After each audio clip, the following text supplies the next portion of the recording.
निवडणूक आयोगानं कायद्याचा चुकीचा अर्थ लावला. निवडणुका पुढे ढकलणं चुकीचं, मुख्यमंत्र्यांनी व्यक्त केली खंत.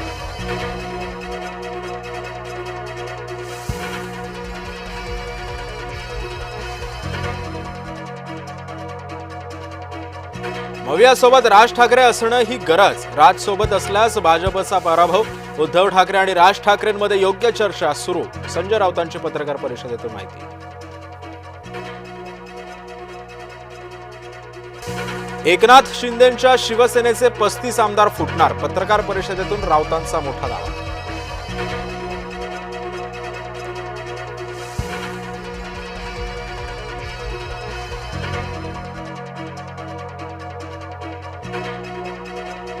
मुख्यमंत्री आणि उपमुख्यमंत्री एकनाथ शिंदे एकाच हॉटेलमध्ये, संभाजीनगरमधील हॉटेलमध्ये फडणवीस शिंदेंचा मुक्काम.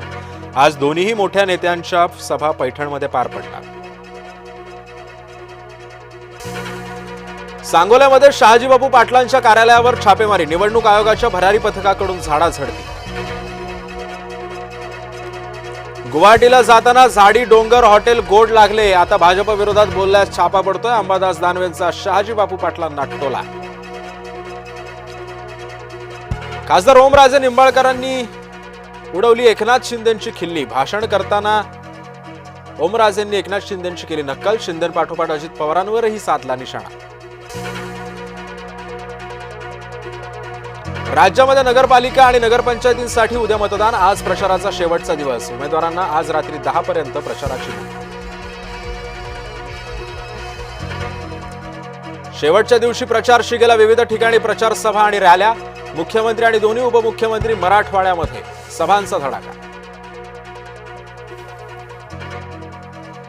शेवटपर्यंत मी एकनाथ शिंदेंची साथ सोडणार नाही. प्रसंगी त्यांचा पीए बनायला सुद्धा तयार. सिंधुदुर्गातल्या सभेतून निलेश राणेंचं वक्तव्य. सांगलीतल्या एका आमदारालाही मंत्रिपद मिळणार नाही. जयंत पाटलांचं नाव न घेता मुख्यमंत्री फडणवीसांचं सूचक वक्तव्य. तुम्ही 2 तारखेला आमची काळजी घ्या. पुढचे 5 वर्ष आम्ही तुमची काळजी घेऊ. मुख्यमंत्री देवेंद्र फडणवीसांचं सांगोलाकरांना आश्वासन. बारामती नगर परिषदेची निवडणूक लांबणीवर. 2 डिसेंबरऐवजी 20 डिसेंबरला होणार मतदान. उमेदवारांच्या विरोधामध्ये दाखल करण्यात आली होती याचिका. गोंदियाच्या देवरीमध्ये बार विरोधामध्ये महिला एकवटल्या. गावातील बार बांधकामाला रस्त्यावर बसून महिलांचा निषेध आंदोलन. गेल्या 4 दिवसांपासून सुरू होतं आंदोलन.